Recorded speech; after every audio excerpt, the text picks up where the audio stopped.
meditar nele. Vamos abrir nossas Bíblias no livro do profeta Jeremias, capítulo número 31.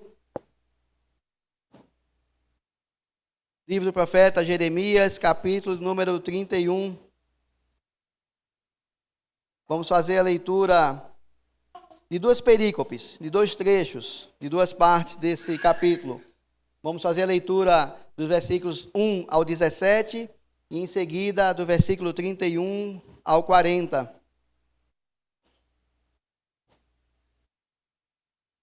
Jeremias capítulo 31, versículo de número 1 até o 17. Assim diz a Sagrada Escritura: Naquele tempo, diz o Senhor, serei o Deus de todas as tribos de Israel, e elas serão o meu povo. Assim diz o Senhor, o povo que se livrou da espada logrou graça no deserto. Eu irei e darei descanso a Israel. De longe se me deixou ver o Senhor, dizendo: com amor eterno eu te amei, por isso com benignidade te atraí. Ainda te edificarei e serás edificada, ó Virgem de Israel. Ainda serás adornada com os teus adufes e sairás com o coro dos que dançam. Ainda plantarás vinhas nos montes de Samaria. Plantarão os plantadores e gozarão dos frutos. Porque haverá um dia em que gritarão os atalaias na região montanhosa de Efraim: levantai-vos e subamos a Sião, ao Senhor nosso Deus.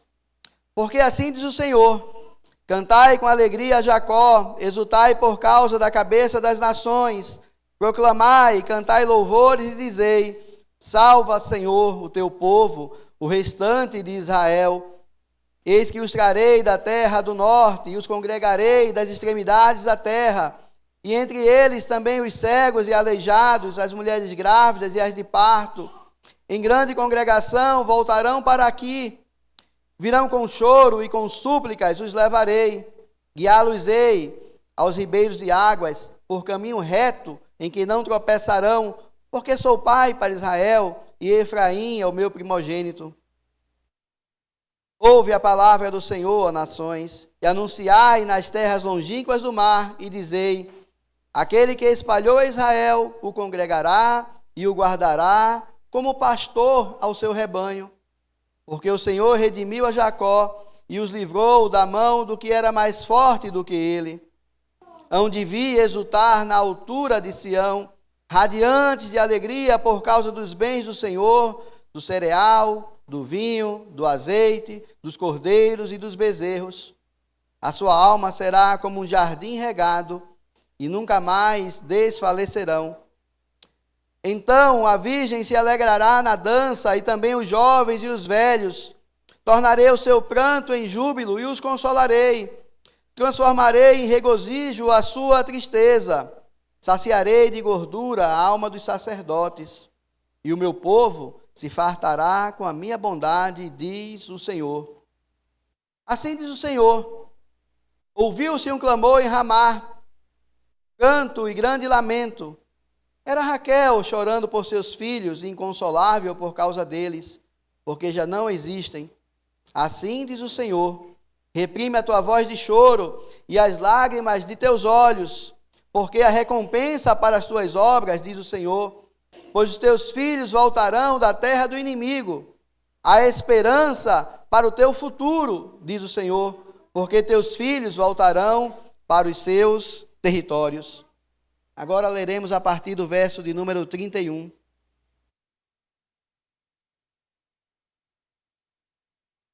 Eis aí vem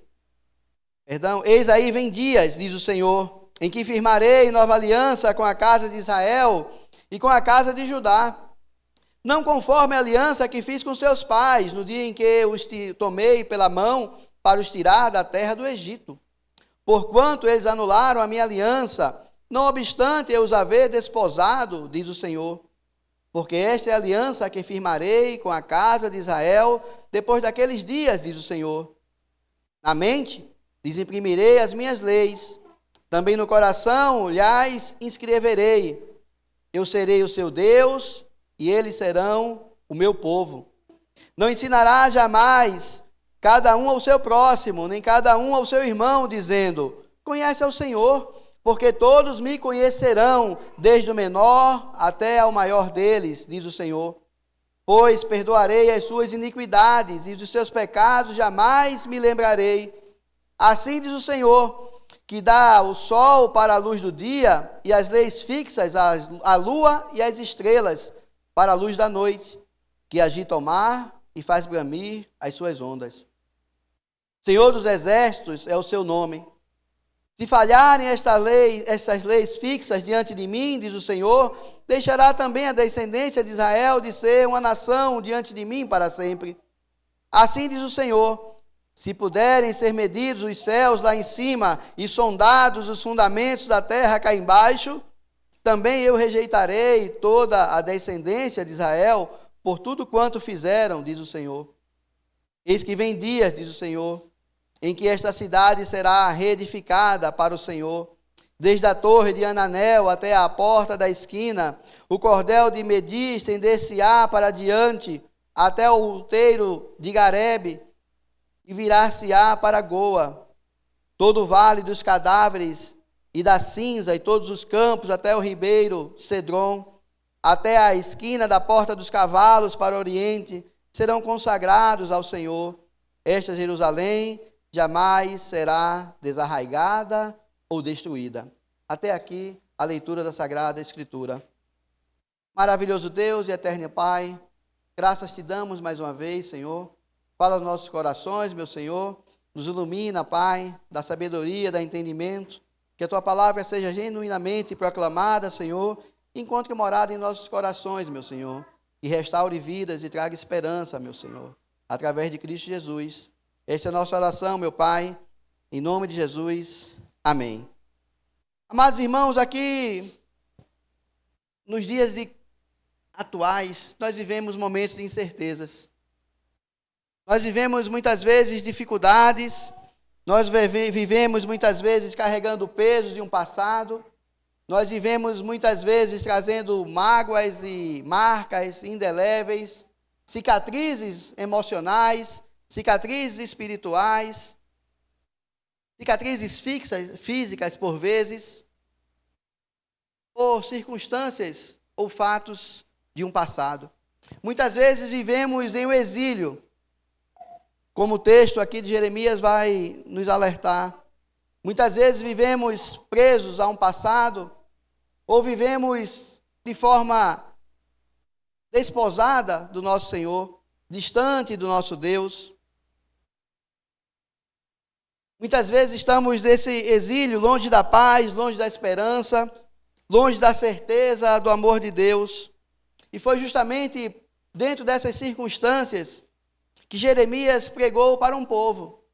Jeremias foi levantado pelo Senhor como um profeta de Deus para pregar arrependimento àquele povo que estava distante do Senhor. Um povo que conhecia o Senhor de palavras, mas não conhecia de coração.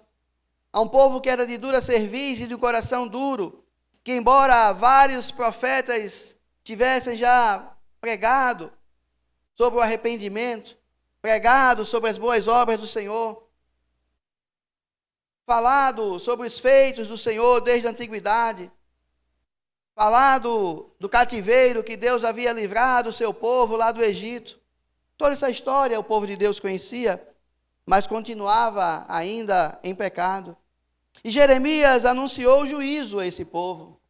Mas Jeremias também não só anunciou juízo, Jeremias também anunciou a restauração. Jeremias também trouxe mensagem de esperança. Vários estudiosos apontam que do capítulo 30 ao 33 do livro de Jeremias é chamado como um livro da consolação, em que Jeremias está trazendo consolação, consolo ao povo de Deus. Quando todos enxergavam destruição, Deus mostrou a Jeremias a restauração. Quando todos enxergavam apenas o exílio, Deus, através de Jeremias, profetiza sobre o retorno desse povo à casa do Pai. quando todos enxergavam apenas os pecados, Deus prometeu uma nova aliança. O texto nos ensina que quando tudo parece perdido, Deus continua escrevendo a nossa história. Que nada fugiu do seu controle. É isso que vamos meditar e aprender nesta noite. Há esperança para o teu futuro em Cristo Jesus. Vamos aprender isso em 3 partes. Primeira parte, o amor de Deus é a causa da restauração. Segunda parte, Deus transforma as nossas lágrimas em esperança. E a terceira parte, Deus é o autor da restauração. No primeiro ponto, nós vamos abordar os primeiros versículos do capítulo 31. O amor de Deus é a causa da restauração e restaura aquilo que o pecado destruiu. Nós vemos no texto que acabamos de ler, nos primeiros versículos, que a restauração não começa no homem. A restauração não começa no coração humano, pois o coração humano ele é enganoso. O coração do homem é inclinado ao pecado. A restauração começa no coração do próprio Deus. No seu plano de graça para com cada um de nós. Ele nos atrai, Ele nos chama, Ele nos redime. A ação é dele. O povo não seria restaurado porque havia se tornado obediente. Muito pelo contrário. O povo de Deus naquele momento continuava em desobediência ao Senhor. Portanto, não era pelas suas obras, pela sua performance, por aquilo que ele fazia, que eles seriam restaurados. Mas pela misericórdia, pela graça do nosso Deus, que iria redimir aquele povo, assim como ele também nos redimiu. Não pelas nossas práticas, mas sim pelo amor eterno do nosso Deus. Não seria restaurado porque finalmente aprenderam alguma lição no cativeiro. Não. Eles não aprenderam a lição no cativeiro. Muito pelo contrário, continuavam ainda em desobediência ao Senhor.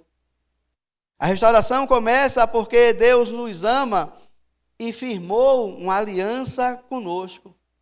O amor divino é apresentado como um amor eterno, pois não começou ontem e não tem fim.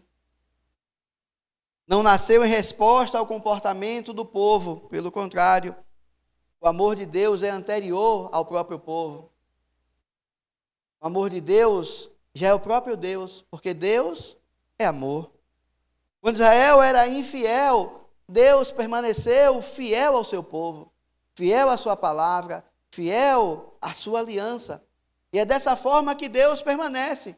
Ele continua fiel a cada um de nós, não por nós mesmos, mas fiel por si próprio, pela sua palavra e pelas suas promessas. Pois Deus não é homem para que minta, e nem filho do homem para que se arrependa. E aí nós temos a primeira lição desta noite que o texto vai nos trazer. Muitos acreditam que Deus os ama quando estão fortes espiritualmente, como estão servindo com mais alegria. Mas o Evangelho nos ensina que Deus ama pecadores, nos dias bons e nos dias maus, nas quedas e nas lágrimas. O amor de Deus não depende da estabilidade do crente. O seu amor depende, sim, do caráter do próprio Deus. Vamos voltar ao texto, versículo 1, e vamos ver como Jeremias tem a revelação do nosso Deus acerca disso. Assim diz a palavra, verso 1, capítulo 31 de Jeremias. Naquele tempo, diz o Senhor, serei o Deus de todas as tribos de Israel, e elas serão meu povo. Assim diz o Senhor, o povo que se livrou da espada logrou êxito, logrou graça no deserto. Eu irei e darei descanso a Israel. De longe se me deixou ver o Senhor, dizendo, com amor eterno eu te amei, por isso com benignidade te atraí. Veja que Jeremias já começa os 3 primeiros versos do capítulo 31, mostrando o que Deus tem dito a ele. E naquele tempo, mais adiante, Deus reunirá todas as tribos novamente.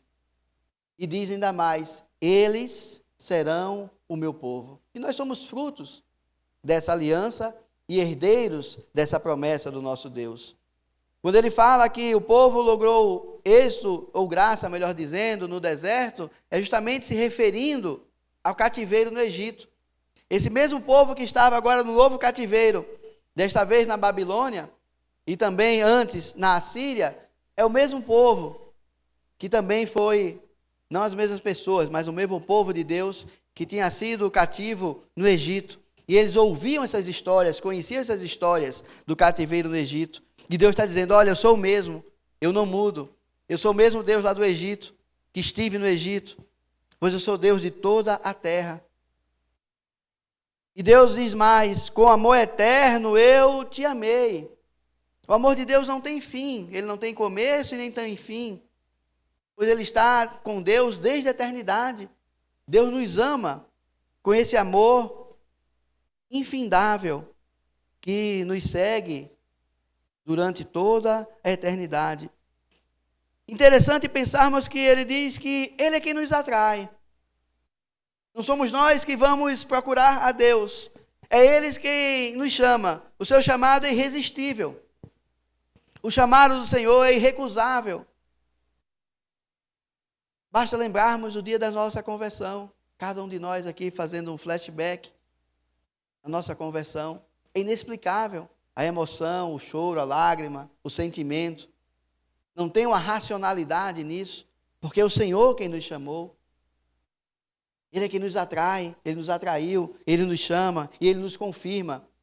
Como Cristo Jesus disse, em João 15,16, não foi vós que me escolhestes, mas fui eu que vos escolhi, para que vade e dê frutos, e o teu fruto permaneça.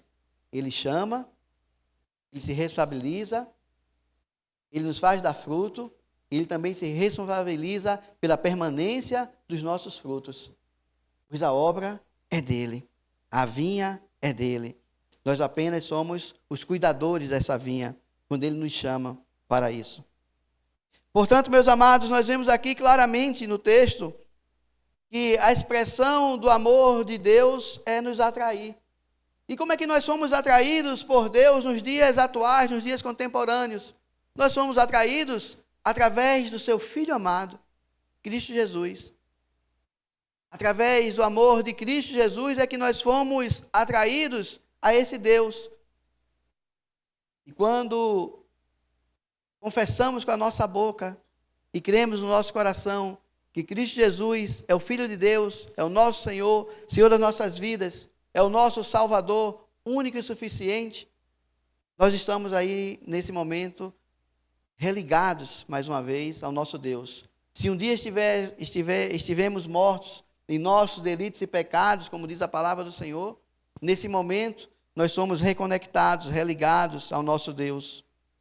Ele nos amou quando ainda éramos seus inimigos, como Paulo nos diz na carta aos Romanos, capítulo 5, verso 8. Mas Deus prova o seu próprio amor para conosco, pelo fato de ter Cristo morrido por nós, sendo nós ainda pecadores. E o texto de Jeremias continua nos mostrando como esse amor de Deus, ele se mostrou para aquele povo, se mostrou para aquela nação, mesmo a nação rebelde, em cativeiro, sob o juízo do Senhor, debaixo da mão do Senhor. No verso 4, nós vemos que Deus começa a fazer promessas a esse povo no cativeiro. Ele levanta Jeremias e diz assim: ainda te edificarei, e serás edificada, ó Virgem de Israel. Ainda serás adornada com os teus adufes, e sairás com o coro dos que dançam. Ainda plantarás vinhas nos montes de Samaria, plantarão os plantadores e gozarão dos frutos, porque haverá um dia em que gritarão os atalaias na região montanhosa de Efraim: levantai-vos e subamos a Sião, ao Senhor nosso Deus. No momento da liturgia nós lemos o que o salmista dizia, de que eles estavam tristes, estavam com os seus instrumentos pendurados nas árvores, porque não tinham mais a alegria de louvar ao Senhor. O salmo é nesse mesmo contexto, o salmo que lemos, 137, é no mesmo contexto. E percebam que Deus agora diz a eles: olha, vocês ainda serão alegres, vocês ainda rirão, vocês ainda plantarão e colherão e gozarão dos frutos. É um momento de cativeiro nesse momento. Todavia, eu ainda te edificarei, diz a palavra do Senhor no verso 4, ou seja, Ele vai edificar mais uma vez aquilo que estava derrubado. Ele vai edificar mais uma vez aquilo que estava destruído. O próprio Deus promete e cumpre que vai executar tudo isso ao seu povo. O povo olhava para as suas ruínas, o povo olhava para a sua destruição, o povo olhava para o seu cativeiro, mas Deus olhava mais à frente. Deus olhava para a reconstrução, Deus olhava para a restauração, Deus olhava para a reconciliação, ansioso em ter de volta o seu povo do cativeiro. O povo enxergava o exílio, mas Deus já enxergava o seu retorno com júbilo, como no Salmo 126. Aqueles que semeiam chorando, andando e chorando, voltarão com seus feixes, com júbilo, cantando. E é justamente esse momento que também o Salmo 126 vai retratar, que será o retorno do povo do exílio, o povo de Deus, jubilado, com júbilo, cantando, alegre, feliz, porque o Senhor restaurou a sorte e a sua boca se encheu de riso. O povo enxergava naquele momento a derrota, mas Deus enxergava a redenção. E Ele mostrava através do profeta Jeremias a redenção que havia de vir para o seu povo. Quantos de nós não fomos encontrados assim por Cristo Jesus algum dia? Quantos de nós tivemos um passado de dores, um passado de pecados, sombrio, de rebeldia diante de Deus, de fazer aquilo que não agrada ao Senhor? Quantos de nós já tivemos esse momento, essa circunstância? E mesmo assim, Deus teve infinita misericórdia sobre cada um de nós. E Ele veio ao nosso encontro. Ele quem nos achou, como aquela dracma perdida. Nós estávamos perdidos, como aquele filho pródigo desgarrado da casa do pai. E Deus nos resgata, nos chama e nos faz um banquete celestial ao nos reencontrar, ao nos reconciliar com Ele. Ah, amados, quantas vezes Jesus não chorou por cada um de nós, pelos pecados que cometemos no passado e ainda fazemos ou cometemos nos dias de hoje. Mas Ele não desistiu de nenhum de nós. Jesus não desistiu de mim, Jesus não desistiu de você. Jesus nos traz a restauração, a redenção, pois o seu plano de salvação nos alcançou. Ele já nos conhece desde a eternidade, como Ele mesmo revela ao profeta Jeremias no início do livro. Se nós voltarmos ao início do livro, não do capítulo, mas do livro de Jeremias, no seu primeiro capítulo, ele vai dizer a partir dos versos 4 e 5, Jeremias 1, versos 4 e 5. A mim me veio, pois, a palavra do Senhor, dizendo: antes que eu te formasse no ventre materno, eu te conheci. E antes que saísse da madre, te consagrei, te constituí profeta às nações. E é dessa forma que Deus nos conhece. Ele nos conhece antes de sermos formados no ventre da nossa mãe. Ele conhece a cada um de nós, desde a eternidade. Ele tem um plano de salvação na vida de cada um de nós. Um plano de salvação que não pode ser frustrado, pois nenhum dos planos do Senhor pode ser frustrado, como nos ensina Jó, capítulo 42, verso 2. Sei que tudo pode, Senhor, e nem os teus planos podem se frustrar. E Deus tem planos nas nossas vidas. É Deus quem nos chama, nos redime, nos restaura, Ele nos religa, Ele nos reconecta através de Cristo Jesus. Ele nos constitui para falarmos e pregarmos a palavra dEle, para cada um de nós sermos arautos da sua palavra, um testemunho onde andemos, no nosso trabalho, nossa vizinhança, na igreja, para pregarmos a sua preciosa palavra, assim como Deus fez com Jeremias. Ele quer fazer assim também nos dias atuais. Que sejamos arautos da sua palavra, proclamando a sua verdade, pois a sua palavra é a própria verdade. E aí nós temos a segunda lição desta noite. Talvez algum de nós tenhamos chegado esta noite ao culto, ou esteja assistindo pelas redes sociais a este culto, acreditando que determinada situação possa ser irreversível, ou pensando que não tem mais saída. Mas o texto que nós estamos lendo nesta noite, estudando, ele nos mostra justamente o contrário.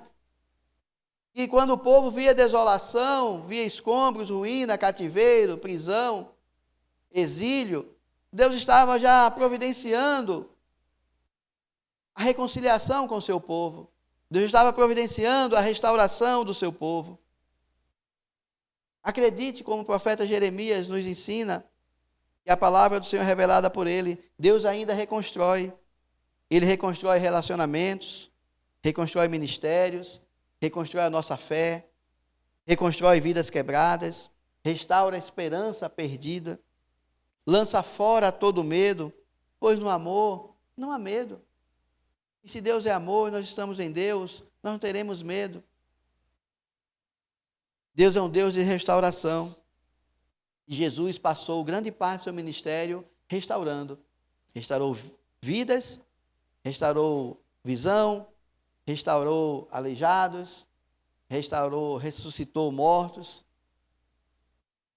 Cristo fez toda essa restauração em seu ministério e continua fazendo até hoje, pois ele é o mesmo, ele é o Filho de Deus, o nome que está acima de todo nome. E continuando o texto, nós vemos que Jeremias vai trazendo aquilo que o Senhor revelou a ele, a partir do verso 7. Porque assim diz o Senhor, cantai com alegria a Jacó, exultai por causa da cabeça das nações, proclamai, cantai louvores e dizei, salva, Senhor, o teu povo, o restante de Israel.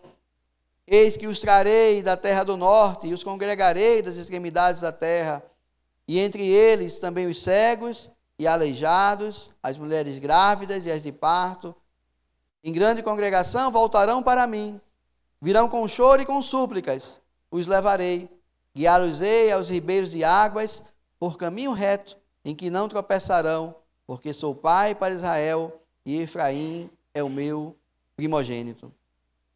E nós chegamos à segunda parte da mensagem. É enxergarmos que Deus transforma o choro em esperança. Enquanto eles estavam no cativeiro, eles estavam chorando. Enquanto eles estavam no cativeiro, eles não tinham alegria. Eles sequer tinham a alegria de salmodiar o nosso Deus. Eles sequer tinham a alegria de entoar cânticos, como entoamos, por exemplo, no início do culto, até esse momento, com alegria, entoando cânticos ao nosso Deus. Eles não tinham, mas essa alegria foi perdida, porque estavam em cativeiro. Mas Deus promete e cumpre que vai trazer eles de volta aos ribeiros de águas por caminho reto em que não tropeçarão. Não haverá mais pedra de tropeço. O caminho estará reto e plano, não porque os homens foram lá e aplanaram os caminhos, mas pelo contrário, porque o próprio Deus aplanou os nossos caminhos, o tornou plano e reto para que não tropeçássemos mais. Ele transforma o nosso choro em esperança. A partir do verso 10, nós vemos que esse Deus é um Deus que nos pastoreia, é um Deus que cuida de cada um de nós, é um Deus que nos vê como rebanho do seu pastoreio, é um Deus que toma conta do seu povo. No verso 10 diz assim: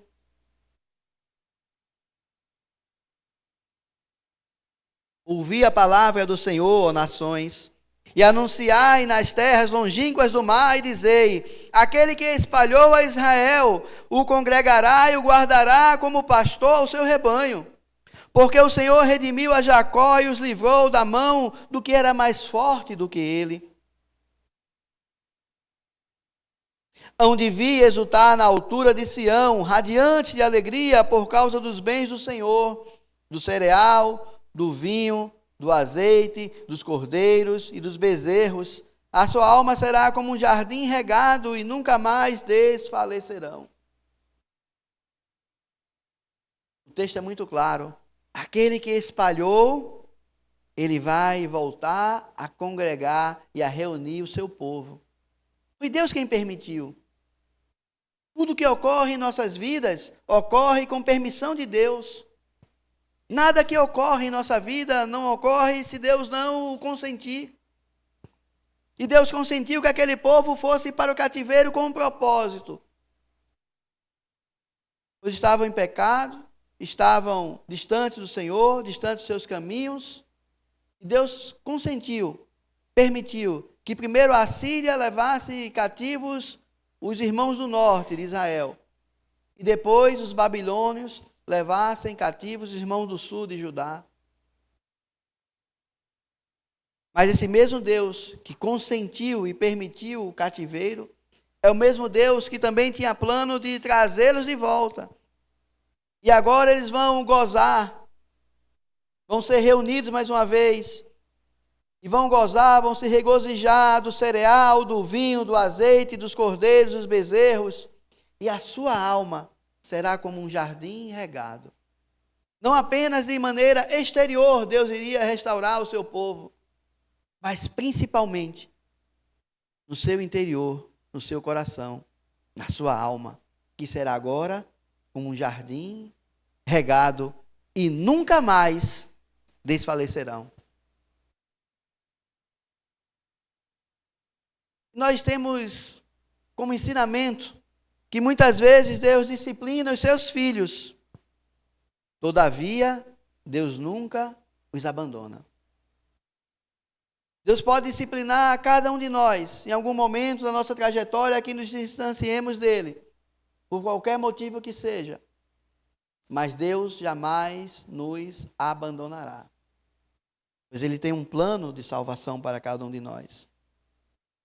Ele vai nos trazer de volta, Ele vai nos achegar a Ele, Ele vai nos curar nossas feridas, nossas marcas, nossas cicatrizes, nossas experiências dolorosas de um passado, as nossas dores emocionais, físicas, psicológicas. Esse Deus que restaura por fora, dando os mantimentos e os bens, como nós vimos, bezerros, cordeiros, cereal, do vinho e do azeite, pois Ele é o Deus dono do ouro e da prata. Mas Ele não quer restaurar somente a nossa sorte material. Ele está muito mais interessado em restaurar a nossa alma. Ele está muito mais interessado em nos aproximarmos cada vez mais dele. Como esse bom pastor. Como o pastor que guarda o seu rebanho. Como um pastor que zela e que cuida. Que as ovelhas do seu aprisco estejam sempre debaixo da sua proteção e do seu cuidado. Nós vemos aqui em diante, a partir dos versos 12, 13, vamos ler o verso 13 e 14. Então a virgem se alegrará na dança, e também os jovens e os velhos, tornarei o seu pranto em júbilo, e os consolarei, e transformarei em regozijo a sua tristeza. Saciarei de gordura a alma dos sacerdotes, e o povo se fartará com a minha bondade, diz o Senhor. Agora nós vemos claramente que Deus está transformando o sofrimento em alegria. A mensagem de Jeremias começa mostrando um cenário de dor, um cenário de sofrimento, um cenário de cativeiro, um cenário de exílio. E agora nós vemos Deus revelando a Jeremias que Deus vai transformar o cativeiro e o sofrimento em alegria, em regozijo.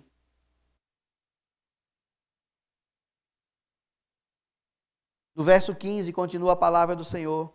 Assim diz o Senhor: ouviu-se um clamor em Ramá, pranto e grande lamento. Era Raquel chorando por seus filhos, inconsolável por causa deles, porque já não existem. Assim diz o Senhor: reprime a tua voz de choro e as lágrimas de teus olhos, porque a recompensa para as tuas obras, diz o Senhor.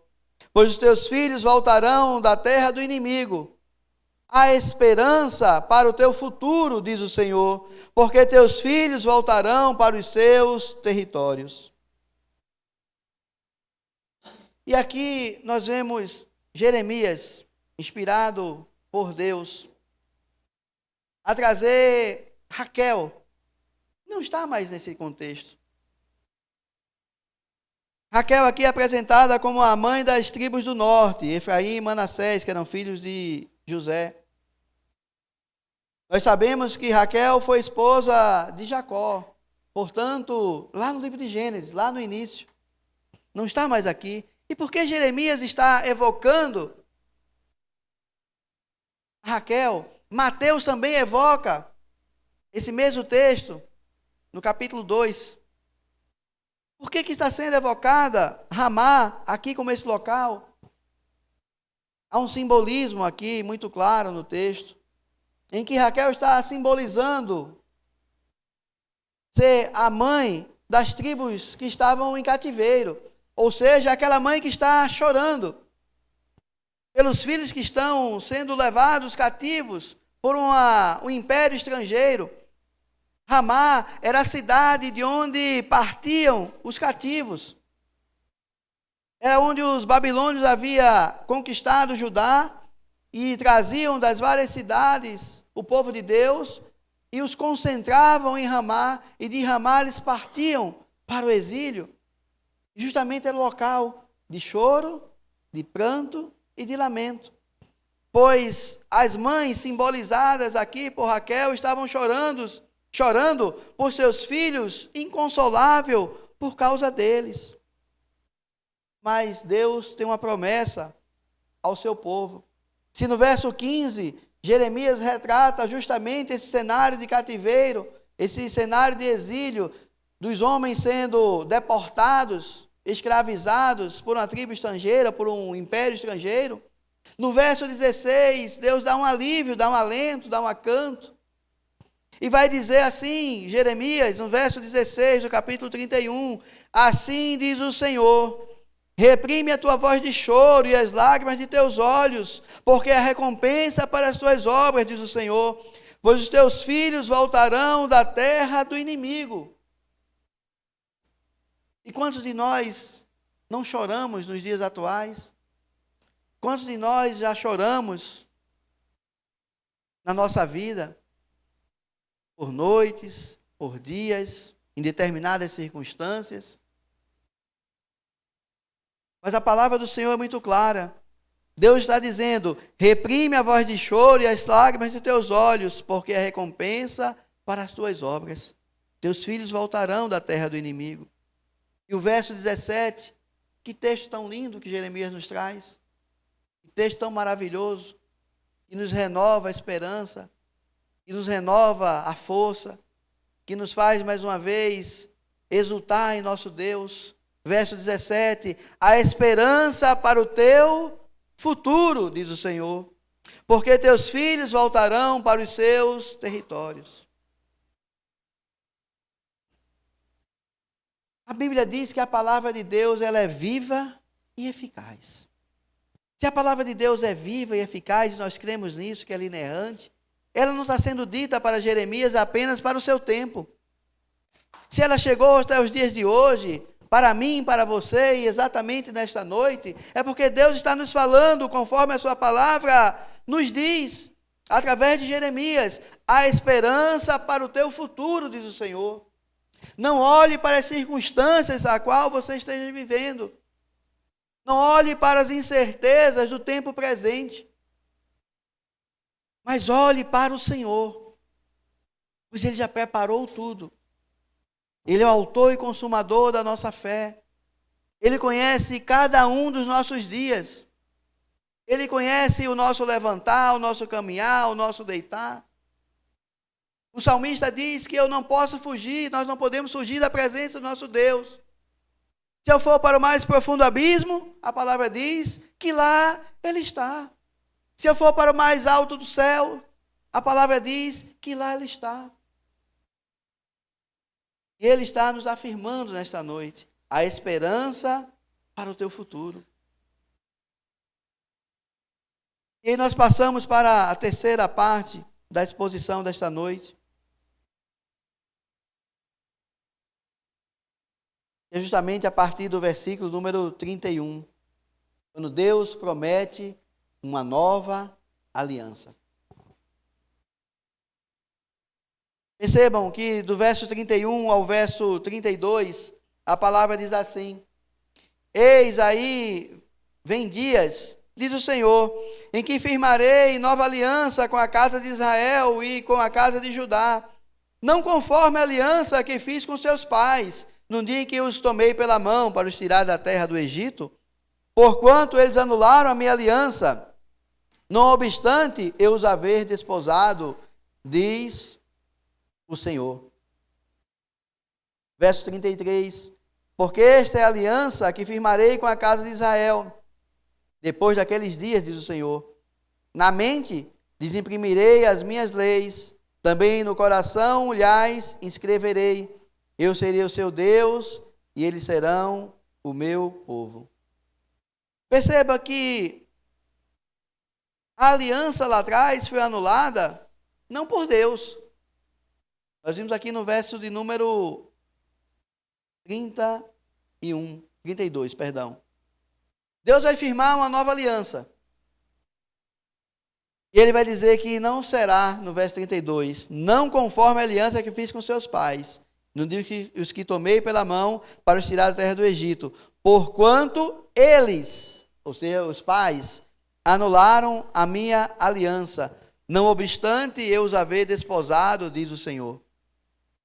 Portanto, o que nós aprendemos a partir do texto de Jeremias é que o problema não estava com Deus. O problema estava na dureza do coração do seu povo. O problema não estava com o Senhor. O problema estava no coração pecaminoso, enganoso e duro do povo de Deus, que embora conhecesse a Deus, escutasse a Deus, escutasse a voz de Deus, os profetas do Senhor,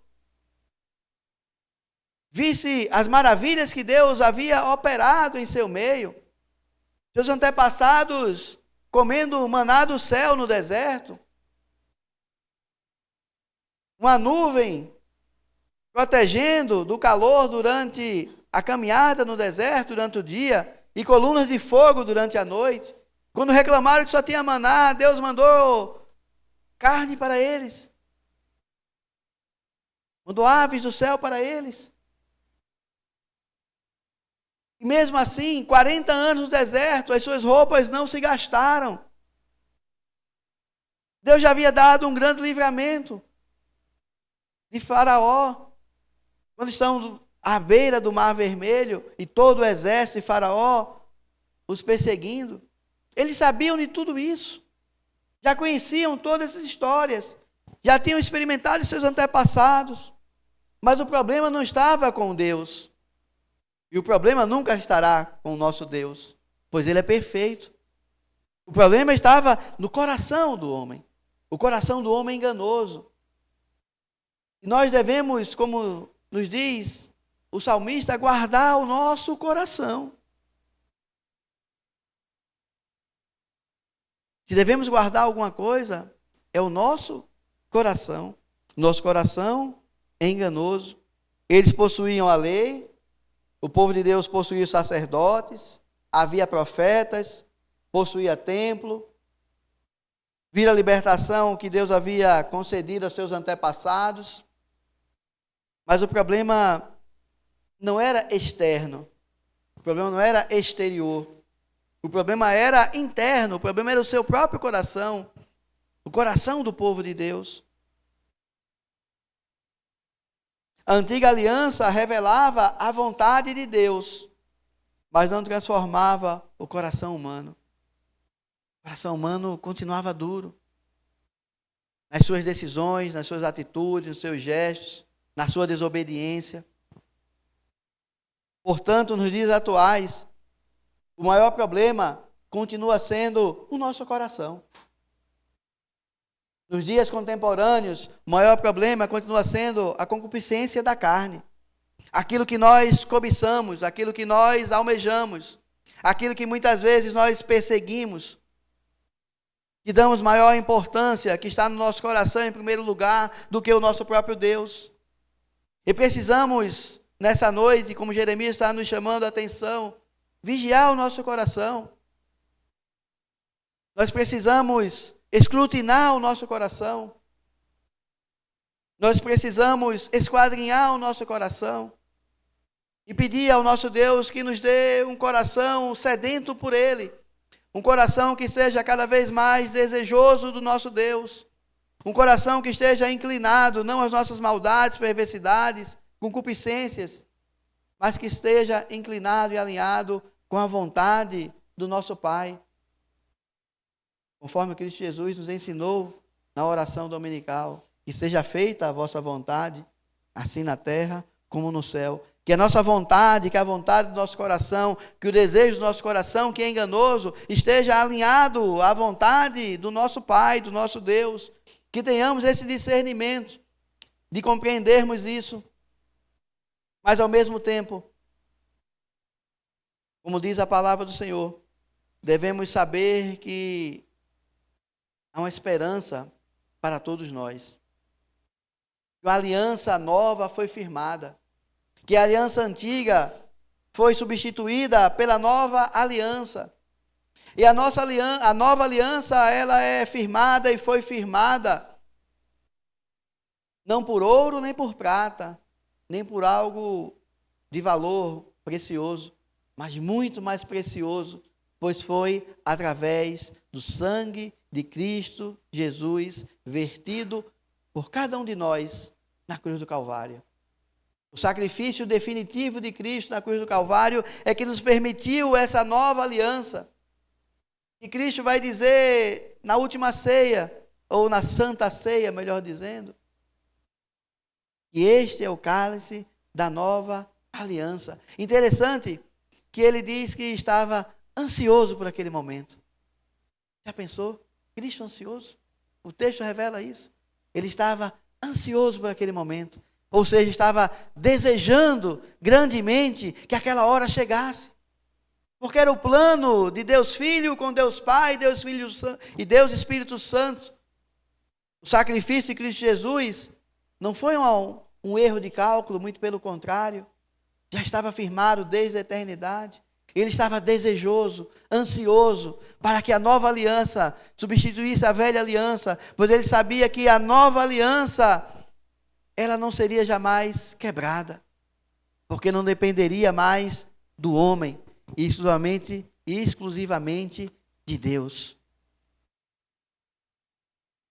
E o verso 33 continua: porque esta aliança que firmarei com a casa de Israel, depois daqueles dias, diz o Senhor, na mente lhes imprimirei as minhas leis, também no coração, aliás, escreverei. Eu serei o seu Deus, e eles serão meu povo. Verso 34, não ensinarás jamais cada um ao seu próximo, nem cada um ao seu irmão, dizendo, conheça o Senhor, porque todos me conhecerão, desde o menor até o maior deles, diz o Senhor, pois perdoarei as suas iniquidades, e dos seus pecados jamais me lembrarei. Olha que bênção. A lei do Senhor, a palavra do Senhor, será inscrita em nosso coração. Na nossa mente estará impressa as minhas leis, diz o Senhor. Vai chegar um momento que não vamos mais precisar ensinar uma outra palavra, diz o texto. Vai chegar um momento na segunda volta de Cristo que todos conhecerão, desde o menor até o maior deles. E diz a palavra que Ele vai perdoar todas as nossas iniquidades. Deus é misericordioso. E diz mais, e dos seus pecados jamais me lembrarei. Por quê? Porque os nossos pecados já foram pagos por Cristo Jesus na cruz do Calvário. Não precisamos mais fazer sacrifícios. Não precisamos mais imolar carneiros, ou bodes, ou bois, para pedir perdão ao nosso Senhor. O sacrifício já foi feito. Nossos pecados já foram pagos. Deus não se lembra mais. Continua o verso 35. Assim diz o Senhor, que dá o sol para a luz do dia, e as leis fixas para a lua e as estrelas para a luz da noite, que agita o mar e faz bramir as suas ondas, Senhor dos exércitos é o seu nome. Se falharem estas leis fixas diante de mim, diz o Senhor, deixará também a descendência de Israel de ser uma nação diante de mim para sempre. Assim diz o Senhor, se puderem ser medidos os céus lá em cima, e sondados os fundamentos da terra cá embaixo, também eu rejeitarei a descendência de Israel, por tudo quanto diz o Senhor. Sabe o que esse texto está nos dizendo? Que a garantia da nova aliança, a garantia das promessas, é o próprio Deus. Não é o pastor, não é o presbítero, não é o irmão, não é o diácono. A garantia da promessa é o próprio Senhor. O próprio Deus é o garantidor. Nós sabemos que o pastor Robinson, que está aqui presente, ele trabalha em banco. E alguém, para pegar um financiamento em um banco, precisa apresentar um crédito. Ou um credor, ou um fiador, ou dar algum bem em garantia. O Senhor aqui fez uma promessa. Ele fez um pacto, fez uma aliança. Mas ele está dizendo, a promessa, para ser cumprida, quem garante sou eu. A promessa, para ser cumprida, quem está garantindo é o próprio Deus. E essa promessa chegou até hoje, a mim e a cada um de nós, com a garantia e o selo do nosso próprio Senhor, através da sua palavra. Materialmente, ela foi construída no sacrifício de Cristo Jesus na cruz do Calvário, com a outorga e a assinatura e a garantia do próprio Deus Pai. Deus Pai, Deus Filho e Deus Espírito Santo.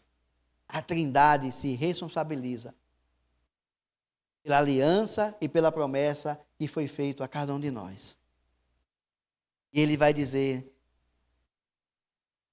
assim diz o Senhor, que dá o sol para a luz do dia, as leis fixas e a lua as estrelas para a luz da noite, que agita o mar e faz bramir as ondas. Aí no 36, se falharem essas leis fixas diante de mim, do Senhor, deixará também a descendência de Israel de ser uma nação diante de mim para sempre. Se puderem ser medidos os céus lá em cima e sondados os fundamentos da terra cá embaixo, também eu rejeitarei toda a descendência de Israel por tudo quanto fizeram, diz o Senhor. Quem de nós? Podemos lembrar até a evocação que Deus faz no livro de Jó, a partir do capítulo 38 até o capítulo 42. Quando Jó se acha sábio diante de Deus, ou se tenta achar-se sábio diante do Senhor, o Senhor começa a fazer algumas perguntas para ele. Onde tu estava, Jó? Quando eu coloquei os fundamentos do mundo. Onde tu estava, Jó? Quando eu disse ao mar, até aqui tu vai, aqui é o teu limite. E começa a mostrar a Jó a pequenez dele. Da mesma forma, a estrutura de texto é essa aqui. Ele está mostrando a nossa pequenez. Olha, se tu conseguires medir os céus ou as profundezas, a minha aliança será rejeitada. Ou seja, ele está dizendo, vocês não conseguem, mas eu consigo. Ele está garantindo, ele está nos assegurando. Ele não está nos dando o perdão, ele está reconciliando o seu povo. E continua o verso 38. Eis que vem dias, diz o Senhor, em que esta cidade será reedificada para o Senhor, desde a torre de Ananel até a porta da esquina. Verso 39. O cordel de medir estender-se-á para diante, até o outeiro de Garebe, e virar-se-á para Goa. Todo o vale dos cadáveres da cinza e todos os campos até o ribeiro Cedron, até a esquina da porta dos cavalos para o oriente, serão consagrados ao Senhor. Esta Jerusalém jamais será desarraigada ou destruída. É a fidelidade do Senhor que garante o futuro do seu povo. É a fidelidade do próprio Deus que nos assegura e nos dá como garantia a sua própria palavra, de que tudo isso se cumpre em nossas vidas. Ele traz como testemunhas a lua, a estrela, Enquanto a criação existir, Deus permanece fiel, pois as promessas não dependem da força do povo, mas sim da fidelidade divina. Portanto, irmãos, a segurança não está em nós. A segurança está no próprio Deus. A segurança está não na nossa capacidade, não na nossa estabilidade espiritual, não na nossa frequência ao culto, não na nossa própria performance. A nossa segurança está no próprio Deus que não muda. A nossa segurança está na fidelidade da aliança que Deus construiu conosco. E o ápice dessa aliança é justamente o seu Filho amado, Cristo Jesus, sendo vertido o seu sangue na cruz em favor de muitos. Já concluindo a nossa fala nesta noite, vemos que Jeremias pregou para um povo que estava à beira de uma catástrofe. Um povo que estava sendo levado, deportado em exílio para um império que havia os tomado. Vimos nesta noite que Deus lhe mostrou, ou nos mostrou, algo que os olhos humanos não conseguiriam ver. E aí nós podemos ter 3 aplicações, dentre várias outras possíveis, desse texto. A primeira aplicação: a palavra revelada por Deus e proclamada por Jeremias reverbera, repercute até os dias atuais. Hoje nós aprendemos, a partir da leitura do texto de Jeremias, que por trás do juízo de Deus havia graça. Nós aprendemos que por trás do exílio havia restauração. Aprendemos que por trás da disciplina de Deus com o seu povo havia amor. Que por trás da antiga aliança havia uma nova aliança. E por trás das ruínas havia um Salvador, um Redentor, Jesus Cristo, o Filho de Deus. Uma segunda aplicação que podemos ter desse texto: o amor de Deus, ele é inigualável. E o amor de Deus nos alcança. Deus ama com amor eterno. Deus restaura aquilo que foi destruído. Deus transforma o nosso choro em esperança.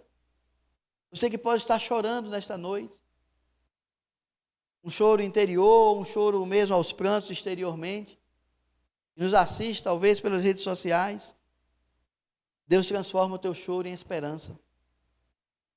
Como transformou o meu choro em esperança um dia. Como cada um de nós um dia já choramos. Mas Deus transformou o nosso choro em esperança. Deus nos dá um novo coração, Deus nos dá uma nova canção. Ele coloca uma nova canção, um novo cântico em nossos lábios. Passamos a entoar novas canções. Deus cumpre as suas promessas em Cristo Jesus. Por isso mesmo, em tempos difíceis, o povo de Deus pode ouvir novamente a palavra do profeta Jeremias. A esperança para o teu futuro, diz o Senhor. Terceira aplicação: Deus continua sendo Deus de restauração. Deus continua a restaurar. Podíamos dizer até que Deus é um especialista em restaurar.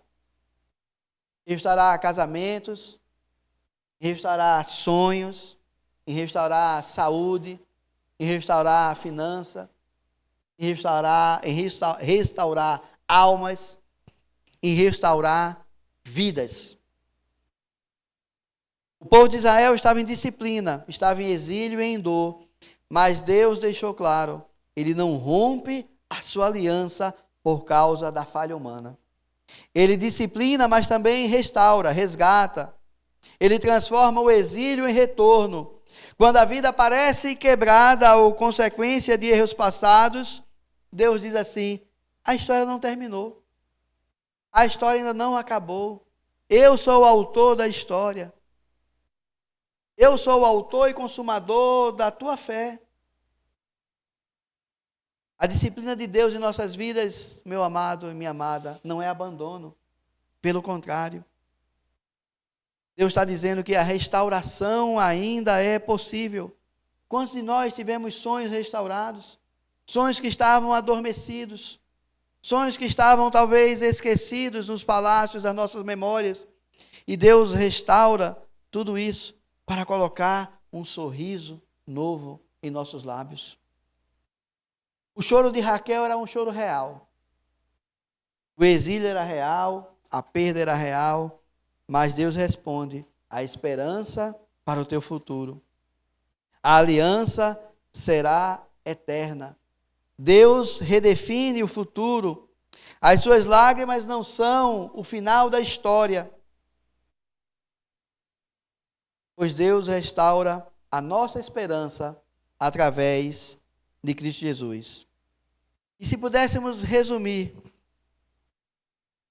o que aprendemos nesta noite, poderíamos dizer que através da leitura do profeta Jeremias, no capítulo 31, podemos dizer que Deus restaura o seu povo, que Deus transforma o seu coração, que Deus garante um futuro de esperança em sua nova aliança.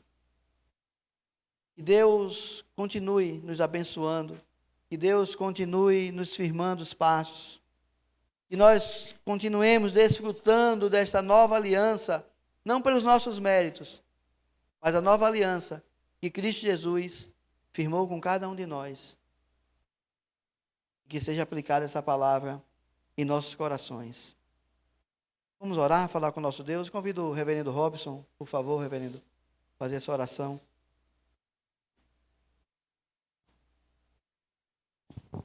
Queridos, eu queria convidar a Valentina aqui.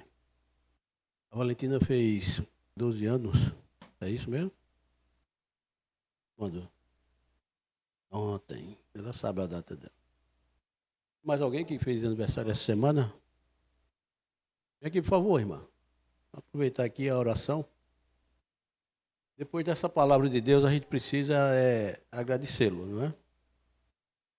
Agradecer pelas bênçãos, agradecer pelo cuidado.